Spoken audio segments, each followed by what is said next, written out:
mas se sa ki la. Dat se misye men. Dat ba ou tou men. Koman e ki men? Pat la non men.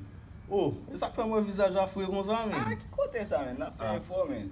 En passant men, nou te vini a etude klasik la deja men. Ah, nek fini a l'ekol klasik yo wapa, men sauf ke men nek te gan pil problem men. Koman sa men? Te gon piti bo kote m nan papa, mi kite valiz men nan klasa wapa. Mi se vol non gom la den papa, mi se vale gom nan men.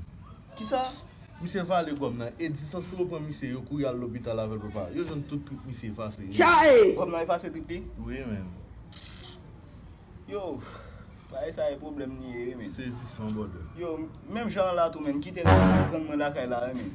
Sal gen. Kite gran man atroche la kay la men. Ou ba kou l'hobital avel? Yo, disans pou yo kou l'hobital avel men. Ou kwa la geta akouche maman men.